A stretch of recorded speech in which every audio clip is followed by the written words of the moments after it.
खुद के लिए आपको वोट देते हैं कि आपके फायदे के लिए वोट देते हैं। मैं आपको इतना ही बोलना चाहती हूँ, दिस वाज द रीजन, अपने प्रॉफिट के लिए आज इन्होंने सीनियर सिटीजन का कंसेशन भी बंद कर दिया और सीना ठोक के ये बोलते हैं कि 2022-23 अर्थ वर्ष में हमने 15 करोड़ वरिष्ठ नागरिक से 2242 करोड़ कमाए। सो आप सबका साथ सबका विकास जो बोलते हैं, is it hinging on colour coding? आपको रंग पसंद नहीं तो आप बंगाल के लोगों को पैसा नहीं दोगे और फिर आप आके बोलते हो कि हम बंगाल में जीत क्यों नहीं पाते। Ma'am, this is the reason, this step motherly attitude, जिसके लिए बंगाल के लोग हर बार इनको बड़े बड़े रसगुल्ला खिलाकर वापस दिल्ली भेज देते हैं। प्रधानमंत्री जी बोलते हैं सबका साथ सबका विकास सबका विश्वास। अगर ऐसा ही है तो भारत के लोग आज देश छोड़ के क्यों जा रहे हैं? 2018 से लेके 2023 के बीच 6,70,000 भारतीय ने अपनी नागरिकता त्याग दी। सिर्फ 2022 में ये संख्या करीबन 2,25,000 की थी। वो मुझे ये पूछते हैं कि मोदी जी ने हर साल 2 करोड़ नौकरी का वादा किया था, अर्थात 10 साल में 20 करोड़ नौकरी। उन नौकरियों का क्या हुआ, उन वादे का क्या हुआ? मैं बस उन्हें यही कह पाती हूँ कि पत्ते तो झड़ते हैं उठाता है कोई कोई, वादे तो सभी करते हैं निभाता है कोई कोई। आज आपके उधार की वजह से हर हिंदुस्तानी पर 1.25 लाख का बोझ चढ़ गया और आप उनकी मजबूरी को अपनी ताकत समझते हैं। पहले आम आदमी पॉकेट में पैसा लेके बाजार जाता था और थैली भरकर सामान लाता था, लेकिन अमृतकाल में आदमी थैली भरकर पैसा लेके जाता है और पॉकेट में आलू टमाटर प्याज लेके घर वापस आता है। सर, इनके बुलडोजर के चलते मैडम भारत के लोग सवाल पूछना भूल गए और भारत की जनता आजकल इतनी भूखी है कि खाने को धोखा भी खा लेती है। मैडम, भारत में एक मिडिल क्लास जो 1 साल पहले एक वेजिटेरियन थाली 100 रुपए में खाता था, आज वही वेजिटेरियन थाली 152 रुपए की हो गई।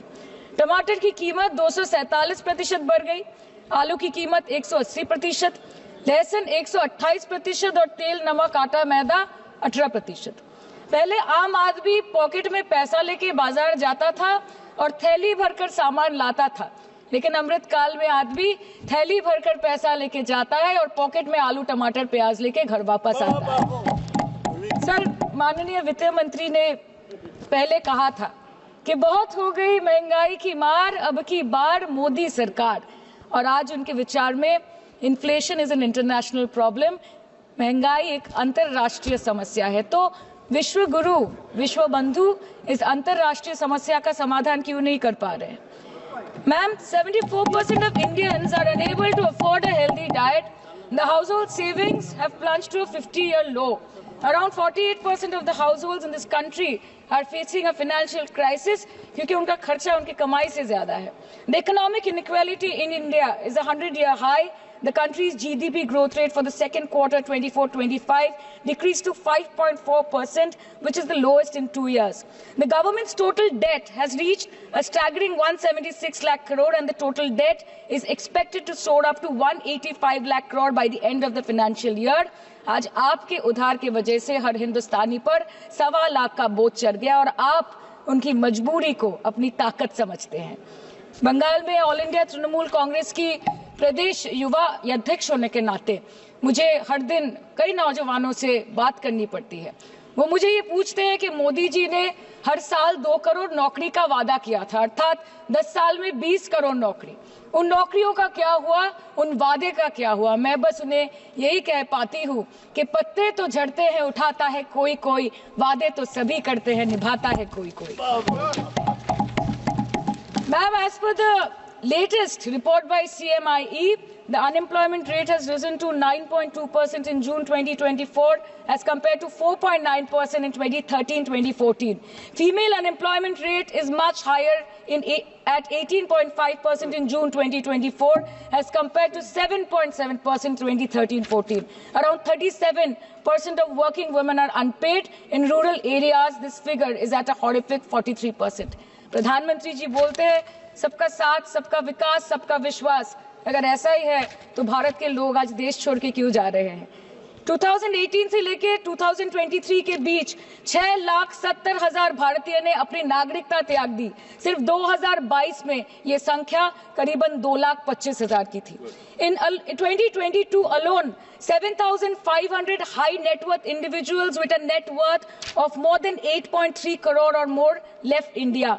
नवंबर 2022 से सितंबर 2023 सिर्फ 10 महीने में 96,917 Indians were arrested attempting to cross the United States illegally. Modi ji कहते हैं कि वो सबके साथ है, मगर ये आंकड़े बोलते हैं जो सबका होता है वो किसी का नहीं होता। और बंगाल के साथ तो कुछ अलग ही रिश्ता है इनका। The relationship is that of quid pro को, ठुकरा के मेरा प्यार मेरा इंतकाम देखेगी। मतलब वोट है तो नोट है और वोट नहीं तो नोट नहीं।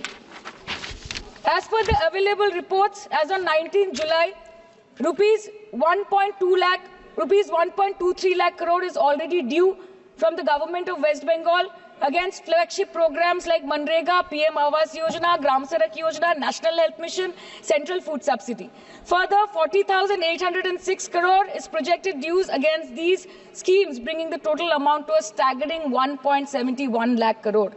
मैडम, हेल्थ केयर की स्कीम्स में सिर्फ फंड हमको दिया नहीं जाता क्योंकि कलर कोडिंग मैच नहीं करता है। सो आप सबका साथ सबका विकास जो बोलते हैं, is it hinging on colour coding? आपको रंग पसंद नहीं तो आप बंगाल के लोगों को पैसा नहीं दोगे और फिर आप आके बोलते हो कि हम बंगाल में जीत क्यों नहीं पाते। Ma'am, this is the reason, this step motherly attitude, जिसके लिए बंगाल के लोग हर बार इनको बड़े बड़े रसगुल्ला खिलाकर वापस दिल्ली भेज देते हैं।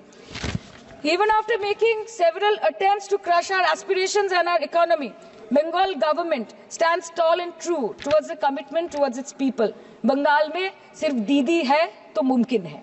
The West Bengal government started transferring money to the bank accounts of 21 lakh people who worked for 100-day scheme without receiving any payments from the central government for Manrega.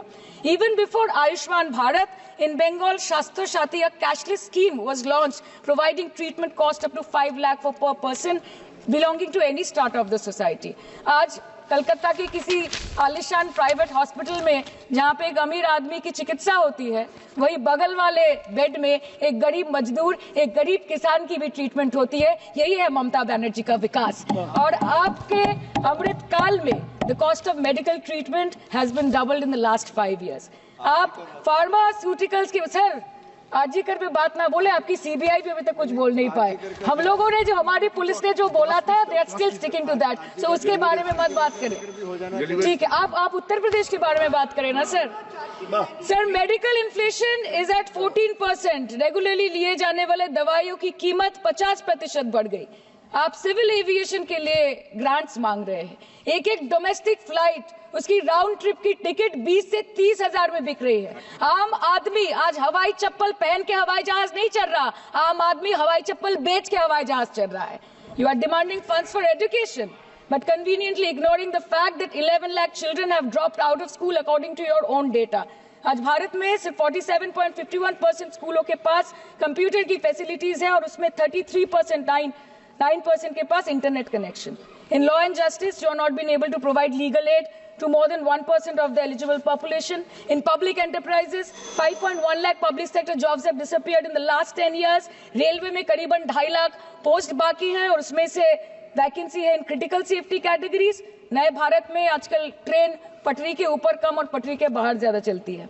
मुझे दुख लगता है इस सदन में ये कहते हुए मैडम कि मैंने अपने लोकसभा क्षेत्र जादवपुर लोकसभा क्षेत्र के लिए एक बारुईपुर कोबी सुभाष मेट्रो एक्सटेंशन की मांग की थी। मुझे डिपार्टमेंट से ये चिट्ठी मिली जिसमें उन्होंने लिखा है that this project is not economically viable and this project is unremunerative. तो आपको अगर सब जगह से पैसा चाहिए तो मुझे ये बात समझ में नहीं आती कि लोग खुद के लिए आपको वोट देते हैं कि आपके फायदे के लिए वोट देते हैं। मैं आपको इतना ही बोलना चाहती हूँ, दिस वाज द रीजन, अपने प्रॉफिट के लिए आज इन्होंने सीनियर सिटीजन का कंसेशन भी बंद कर दिया और सीना ठोक के ये बोलते हैं कि 2022-23 अर्थवर्ष में हमने 15 करोड़ वरिष्ठ नागरिक से 2242 करोड़ कमाए। धन्यवाद माननीय सदस्य। मैं 2 बात और बोल के खत्म कर दूंगी कि लोकसभा पे खर्च करके क्या फायदा मैडम, जब यहाँ पे विपक्ष को बोलने का अधिकार ही ना हो। लोकसभा के लिए भी तो ग्रांट मांगा है ना मैम। और अभी सर बोल रहे थे कि बेटी बचाओ बेटी पढ़ाओ, तो 10 साल पहले मोदी जी ने लॉन्च किया था, लेकिन उसके 80% पैसे सिर्फ पब्लिसिटी और मार्केटिंग और एडवर्टाइजमेंट में खर्च कर दिए। आपके उत्तर प्रदेश, मध्य प्रदेश, राजस्थान में ना बेटी को पढ़ा पा रहे और ना बेटी को बचा पा रहे। बंगाल आए और देखिए कि ममता बनर्जी ने विधानसभा में अपराजिता एक्ट में बिल पास किया है, कन्याश्री किया है।